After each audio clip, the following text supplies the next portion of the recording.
નમસ્કાર બાલ દોસ્તો, ટેકનો ટીચરમાં આપ સૌનું હાર્દિક સ્વાગત કરું છું. બાલ મિત્રો, આજે આપણે પહેલો પાઠ રાજપૂત યુગ નવા શાસકો અને રાજ્યોમાં ભાગ 2માં આપણે રાજપૂત યુગ અર્થાત રાજપૂત વંશના શાસકો દ્વારા સ્થાપિત રાજ્યો વિશે માહિતી મેળવવાના છે. પહેલા ભાગમાં આપણે રાજપૂત રાજાઓની અને તેમના વંશના તેમના જાતિના લોકોની ખાસિયતો વિશે આપણે ટૂંકમાં માહિતી જોઈ. આજે આપણે સમગ્ર ભારત ઉપર સ્થાપિત રાજપૂત વંશના અલગ અલગ રાજાઓ તેમના રાજ્યો વિશે માહિતી મેળવવાના છે. બાલ મિત્રો, આ ભાગમાં આપણે શીખીશું ઉત્તર ભારતના રાજ્યો.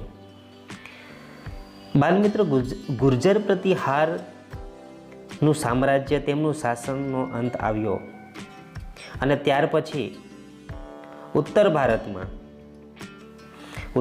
અને દક્ષિણ ભારત આ બે ભાગમાં આપણે આ એકમને સમજવાનો છે.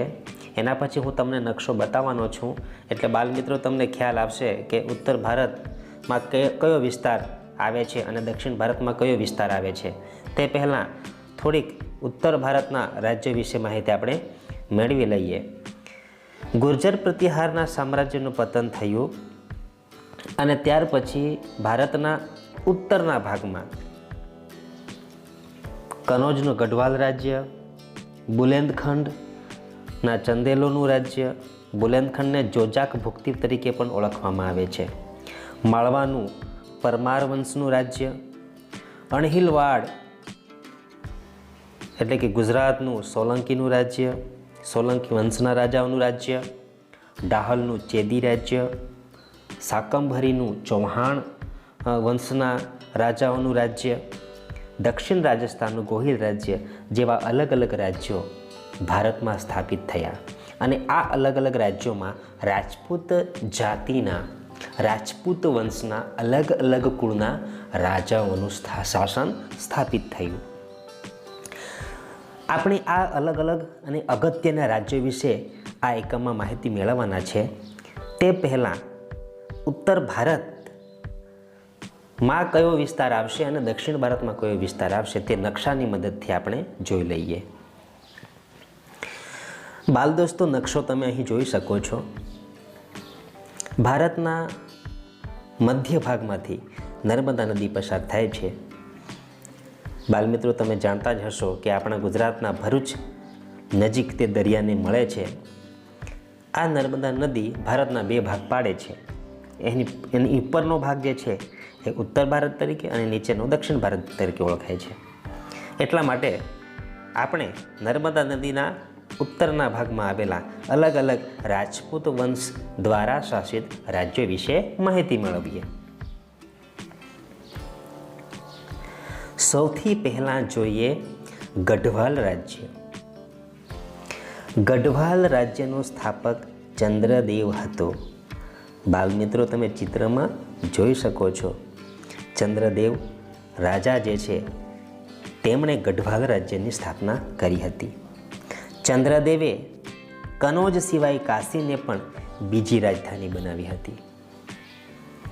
બાલ મિત્રો, બની શકે ગઢવાલ રાજ્ય વિશાળ હોય અને ઉત્તર ભારતમાં હિમાચલ પ્રદેશના આસપાસના વિસ્તારમાં આવેલું હતું અને એ પહાડી વિસ્તાર પણ છે, અને એટલા માટે યોગ્ય રીતે શાસન થાય તે માટે બે રાજધાનીઓ સ્થાપી હશે અને બે રાજધાનીઓ દ્વારા રાજ્યનું યોગ્ય રીતે સંચાલન થતું હશે.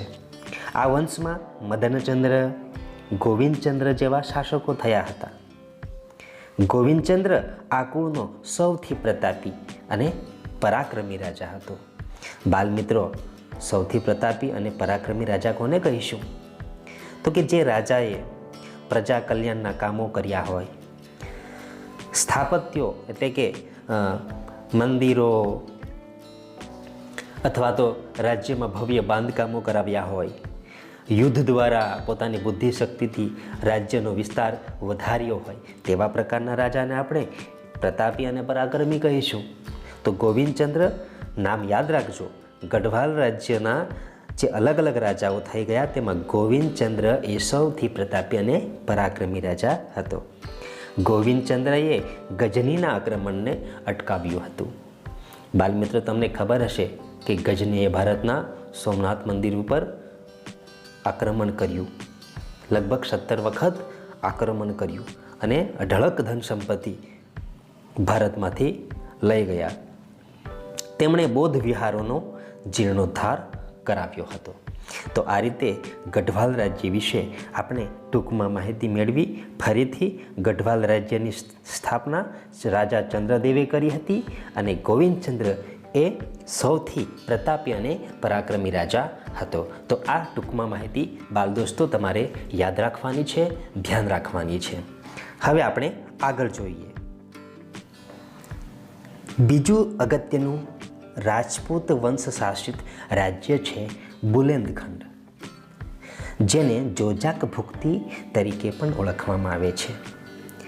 બાલમિત્રો, અહીં બુલેન્દખંડનો નકશો આપવામાં આવેલ છે. ખૂણામાં તમે જોઈ શકો છો ભારતમાં કયા સ્થાને આ રાજ્ય હતું તેને તમે જોઈ શકો છો. હવે આપણે આ બુલેન્દખંડ વિશે થોડીક માહિતી મેળવીએ. બુલેન્દખંડ પ્રદેશનું ચંદેલોનું આ રાજ્ય પાછળથી જોજાક ભુક્તિના નામથી ઓળખાયું હતું. પહેલાં પણ તમને કહ્યું છે કે બુલેન્દખંડનું બીજું નામ જેજાક ભુક્તિ પણ છે. આ રાજ્યમાં યશોવર્મા, કીર્તિવર્મા, પરમર્ણિદેવ એટલે કે પરમાલ જેવા મહાન શાસકો રાજાઓ થઈ ગયા. આજે પણ ઇતિહાસમાં આ રાજાઓનું ગૌરવપૂર્ણ રીતે નામ લેવામાં આવે છે. મિત્રો, ભારતના ઇતિહાસમાં ચંદેલ વંશનું ખૂબ મહત્ત્વ છે અને તમે તમારા ઘરના વડીલો અથવા તો તમારે આજુબાજુના શિક્ષિત વ્યક્તિઓને પૂછજો. ખજુરાહો, કાલિંજર અને મહોબા ચંદેલોના મુખ્ય નગરો હતા. ખજુરાહો કદાચ આ 3 જે મુખ્ય નગરો છે એમાંથી કદાચ બીજા 2 કાલિંજર અને મહોબા કદાચ કોઈ સાંભળ્યું ન હોય, પણ ખજુરાહો તો મોટા ભાગનાએ સાંભળ્યું હશે અને ઘણાએ જોયું પણ હશે. ચિત્રમાં બાલમિત્રો તમે જોઈ લો કે ખજુરાહોનું સ્થાપત્ય, કાલિંજરનું અને મહોબાનું અહીં નમૂનારૂપ ચિત્ર આપેલું છે. ખજુરાહો તેના ભવ્ય મંદિરોને લઈને તીર્થસ્થાન તરીકે પ્રખ્યાત બન્યું છે. બાલ દોસ્તો, આપણે બધાએ જ ટેકનોલોજીના માધ્યમથી શિક્ષણ મેળવવાનું છે, ત્યારે આ બધા સ્થળો વિશે તમે ગૂગલમાં સર્ચ કરજો અને એના વિશે વિશેષ માહિતી મેળવજો. ફોટો, વિડીયોઝ પણ તમે જોશો. ચંદેલોએ બુલેન્દખંડમાં મહાન ધાર્મિક મકાનો અને જળાશયો બંધાવીને સુશોભિત બનાવ્યું હતું. તો બાલમિત્રો, અહીં ખજુરાહો જે છે એ નોંધપાત્ર છે. આજે પણ હજારો વર્ષ પછી પણ ખજુરાહોનું જે સ્થાપત્ય છે એ કલાની રીતે ઉત્કૃષ્ટ છે અને આજે પણ મધ્યપ્રદેશ જિલ્લામાં આવેલું આ ખજુરાહોનું ખૂબ પ્રવાસન સ્થળ તરીકે જાણીતું છે.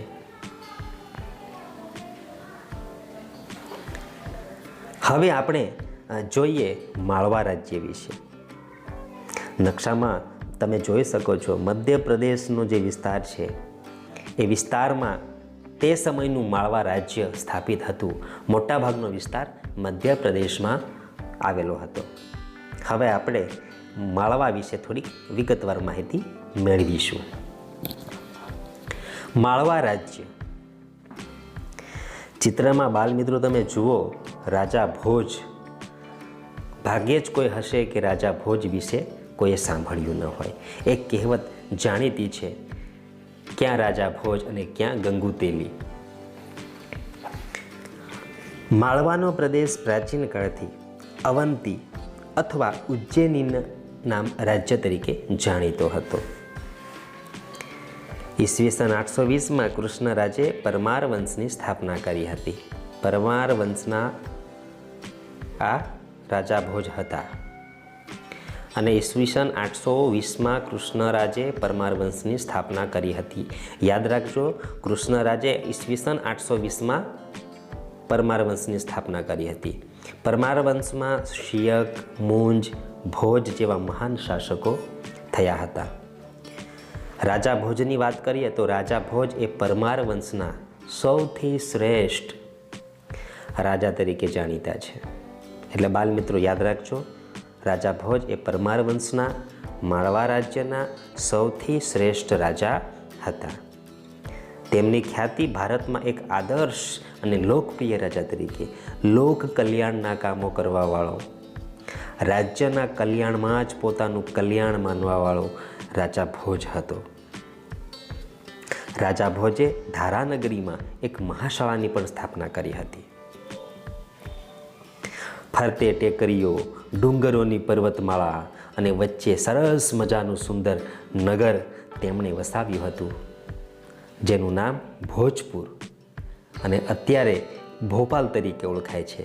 અને બાલ દોસ્તો, તમે જાણતા હશો કે મધ્યપ્રદેશની હાલની રાજધાની ભોપાલ શહેર છે. તો ભોપાલ શહેરની સ્થાપના કોણે કરી હતી? તો કે રાજા ભોજે કરી હતી. અને જે મૂળ ભોજપુર તરીકે ઓળખાતું અને અત્યારે તેનું નામ ભોપાલ થયું છે. તો બાલમિત્રો, તમને આ માળવા રાજ્ય વિશે પણ ટૂંકમાં માહિતી મળી ગઈ હશે, સમજ પડી ગઈ હશે. હવે આપણે આગળ વધીએ. શાકંભરીનું ચૌહાણ રાજ્ય. બાલમિત્રો, રાજપૂત વંશના અલગ અલગ રાજાઓનું ભારતના અલગ અલગ વિસ્તારમાં શાસન હતું અને એટલા માટે અલગ અલગ રાજ્યોને આપણે સમજવું જરૂરી છે. શાકંભરીનું ચૌહાણ રાજ્ય. ચૌહાણ કે ચાહમાન વંશના અનેક રાજપૂત સરદારો ગુજરાત અને રાજસ્થાનના વિવિધ ભાગોમાં રાજ્ય કરતા હતા. ચૌહાણ કે ચાહમાન, ચૌહાણને ચાહમાન તરીકે આ વંશને ઓળખવામાં આવતો હતો. એટલે ચાહમાન અને ચૌહાણ એક જ વંશ છે. અત્યારે પણ આપણે ચૌહાણ જે છે એ ચૌહાણ રાજપૂત જાતિના આ વંશમાં ચૌહાણ અત્યારે પણ આપણને જોવા મળે છે. તો રાજપૂત સરદારો ગુજરાત અને રાજસ્થાનના અલગ અલગ વિસ્તારમાં રાજ્ય કરતા હતા. ગુજરાત અને રાજસ્થાન એકબીજાની સાથે જોડાઈને આવેલું છે. એમાંથી એક શાખા 8મી સદીમાં સાંભર સરોવર નજીક શાકંભરી અજમેરની ઉત્તરે આવેલ સાંભર નામના સ્થળે રાજ્ય કરતી હતી. બાલમિત્રો, તમે નકશામાં જોઈ લેજો, રાજસ્થાન રાજ્યમાં અજમેર આવેલું છે. અજમેર તમે સાંભળ્યું હશે. અજમેર અત્યારે દરગાહ, અજમેરની દરગાહ જે છે એ દરગાહને કારણે જાણીતું છે. તો આ જે અજમેર જે છે અત્યારે શહેર, એના ઉત્તરના ભાગમાં શાકંભરી રાજ્ય સ્થાપિત હતું. અને આ શાકંભરી રાજ્યમાં ચૌહાણ વંશના શાસકો શાસન કરતા હતા, જેને ચાહમાન તરીકે પણ ઓળખવામાં આવે છે.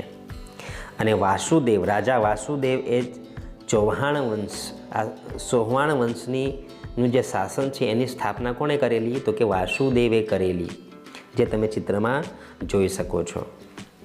12મી સદીના રાજા ભોજ આરંભમાં અજય રાજ શાકંભરીની ગાદી ઉપર બેઠો હતો. તેણે અજમેરુ નામના નગરની સ્થાપના કરી, જે પાછળથી અજમેર નામે ઓળખાયું હતું. અજમેર આ ખાસ તમારા જ્ઞાન માટે યાદ રાખજો. અજમેર જે શહેર છે તેનું મૂળ નામ શું હતું? અજમેરુ. અજમેરુ નામ હતું અને અજમેરુ પરથી અજમેર થયું. અને અજમેર એ દરગાહ માટે જાણીતું છે. હાલ તે રાજસ્થાન રાજ્યમાં આવેલું છે.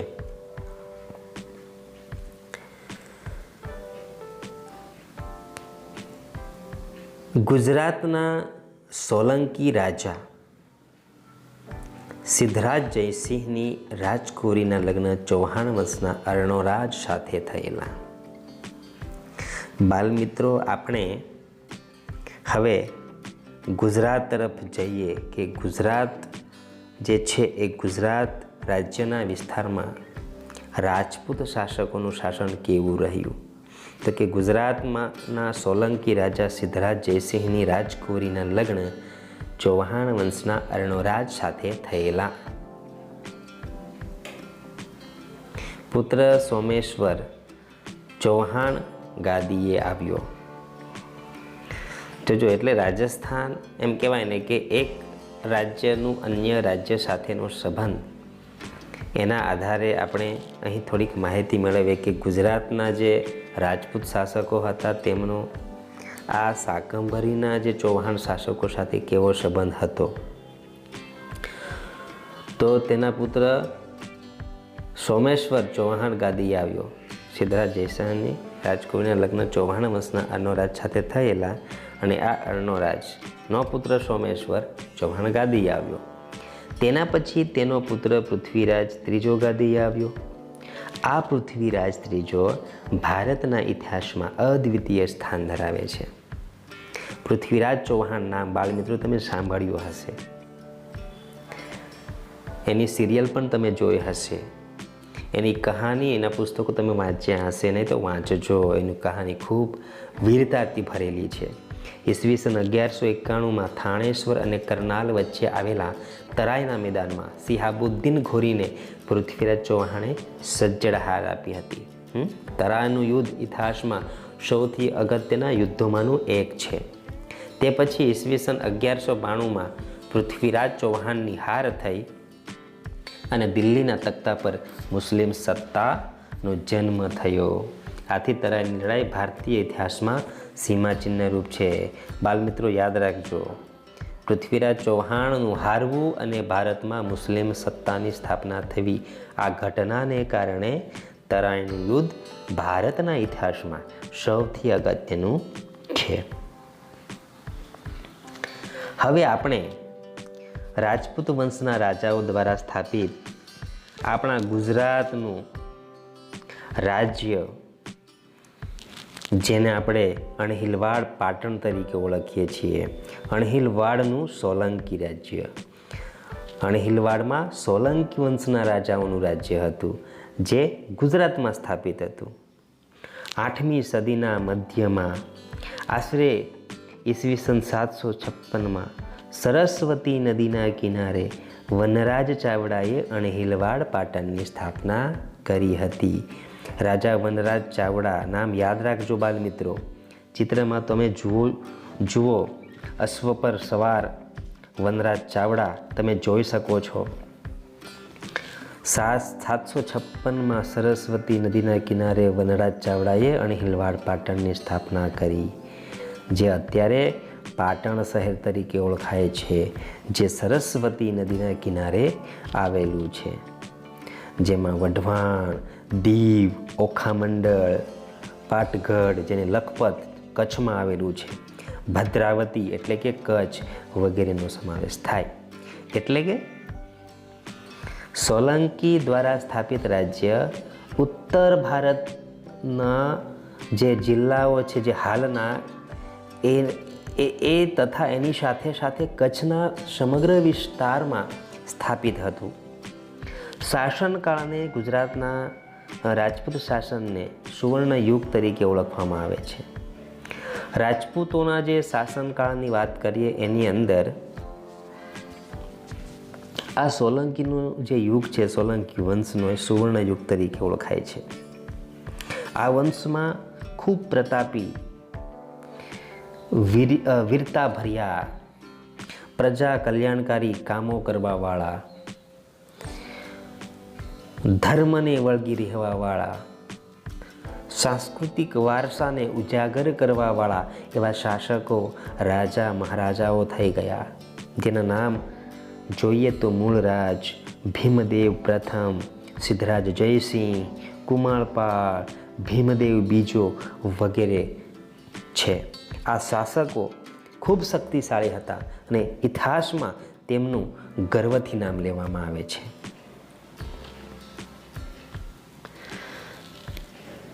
આગળ જોઈએ તો સોલંકીઓના શાસનમાં ગુજરાત આર્થિક અને સાંસ્કૃતિક દ્રષ્ટિએ સમૃદ્ધ હતું. આજે પ્રાચીન સમયની તેમના શાસનકાળ સમયની જે તેમના સ્થાપત્યો છે, જે ઇતિહાસની વાતો છે, તેના પરથી આપણે અંદાજ લગાવી શકીએ છીએ કે સોલંકી વંશના શાસન દરમિયાન રાજ્ય કેટલું સમૃદ્ધ હતું. જૂનાગઢના શાસક રાખ હિંગારની દીકરી ઉદયમતીના લગ્ન ભીમદેવ પ્રથમ સાથે થયા, બરાબર, જે સોલંકી વંશના ખૂબ જ જાણીતા શાસક હતા. રાણી ઉદયમતીએ પાટણમાં વિશ્વ પ્રસિદ્ધ વાવ બનાવી હતી. બાલમિત્રો, તમે ચિત્રમાં જોઈ શકો છો, પાટણમાં સ્થિત રાણીની વાવનું આ ચિત્ર છે. આજે આ રાણીની વાવ યુનેસ્કો દ્વારા વર્લ્ડ હેરિટેજ સાઇટનો દરજ્જો પ્રાપ્ત કરેલ છે. વિશ્વ વિરાસત તરીકે આજે પાટણની રાણીની વાવે સ્થાન મેળવ્યું છે. એટલા માટે તમે જાણી શકો છો બાલમિત્રો કે રાણીની વાવ એ કેવા પ્રકારનું ઉત્કૃષ્ટ ઉચ્ચ કક્ષાનું સ્થાપત્ય હશે. એની બનાવટ, એનું બાંધકામ એટલું સુંદર રીતે કરવામાં આવેલું, એટલું મજબૂતાઈથી કરવામાં આવેલું કે હજારો વર્ષ પછી પણ આજે પણ એ જેવું ને તેવું ઊભું છે. સિદ્ધરાજ જયસિંહની માતા મિનળ દેવી, જેને મયાણાલ દેવી તરીકે પણ ઓળખવામાં આવે છે, એ આદર્શ રાજમાતા તરીકે જાણીતી છે. આદર્શ માતા અને રાજમાતા બંનેમાં ફેર છે, બરાબર. રાજમાતા એટલે કે એક રાણીના રૂપમાં સમગ્ર રાજ્યની માતા, સમગ્ર રાજ્યના લોકોનું કલ્યાણ કરવાવાળી, પ્રેમ રાખવાવાળી માં તરીકે આ મિનળ દેવી જાણીતી છે. પ્રજાને ન્યાય, સોમનાથનો યાત્રાળુ વેરો બંધ કરાવવામાં તેમણે અગત્યની ભૂમિકા રહી. તેમણે ધોળકામાં મલાવ તળાવનું બાંધકામ કરાવ્યું અને તેમના આ કામને કારણે આજે પણ ઇતિહાસમાં ગર્વથી નામ લેવામાં આવે છે.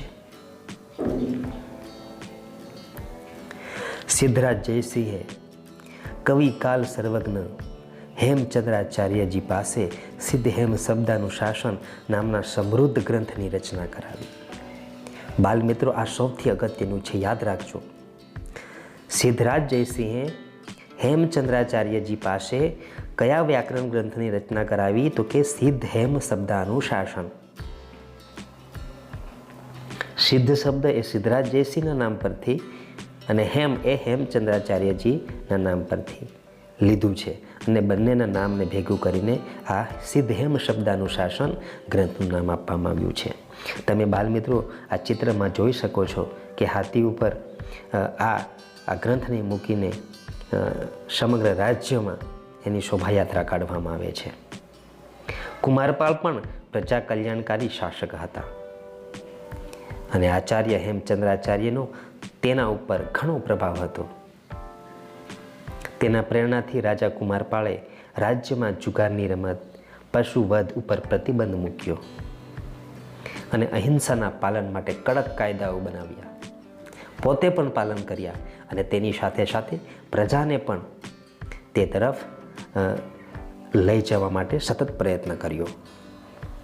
કુમારપાળ ચરિત્ર ગ્રંથ લખીને હેમચંદ્રાચાર્યજીએ આ રાજાની પ્રતિષ્ઠામાં વધારો કરેલ છે. કુમારપાળ ચરિત્ર જે હેમચંદ્રાચાર્યજીએ લખેલું પુસ્તક છે, જેની અંદર કુમારપાળનું સમગ્ર જીવન આલેખવામાં આવેલું છે, સમગ્ર જીવનનું વર્ણન કરવામાં આવેલું છે. કુમારપાળ પછી અજયપાળ પાટણની ગાદીએ આવ્યો. લગભગ 4 વર્ષ સુધી શાસન કર્યા બાદ તેનું અવસાન થયું અને ગુજરાતની રાજગાદી ઉપર તેનો પુત્ર મૂળરાજ બીજો રાજા તરીકે સ્થાપિત થયો. ઈસવીસન 1178ની આસપાસ સિહાબુદ્દીન ઘોરીએ ગુજરાત પર આક્રમણ કરેલું, ત્યારે મૂળરાજ બીજાએ નાની ઉંમરે તેનો સામનો કરી તેને હરાવ્યો હતો. આ લડાઈમાં નાડોલના ચાહમાન રાજા તથા એના ભાઈ કીર્તિપાલે તેની મદદ કરી હતી.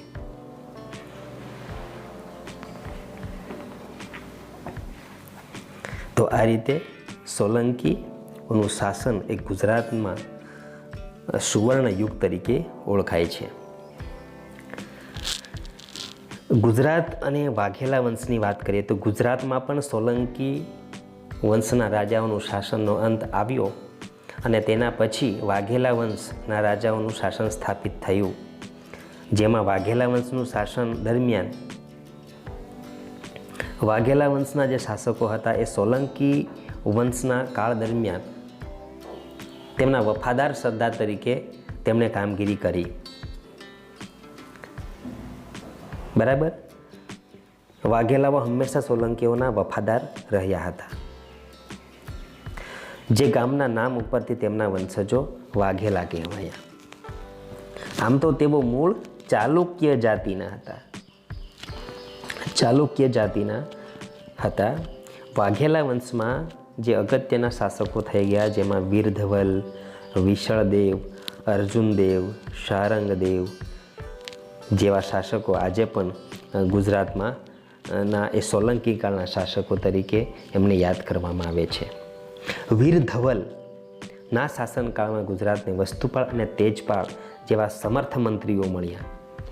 વસ્તુપાળ અને તેજપાળ, બાલમિત્રો આ અગત્યનું છે ને, યાદ રાખજો કે વસ્તુપાળ અને તેજપાળ એ વાઘેલા વંશના સમયગાળા દરમિયાન વીરધવલ રાજાના સમર્થ, શક્તિશાળી, બુદ્ધિશાળી મંત્રીઓ હતા.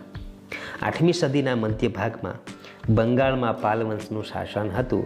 આ વંશનો સ્થાપક ગોપાલ નામનો રાજવી હતો કે જેમણે 750થી 770 સુધી શાસન કર્યું. બાલમિત્રો, બંગાળ પણ ઉત્તર ભારતના રાજ્યોમાં જ આવતું હતું. પાલ વંશના પતન બાદ ઈસવીસન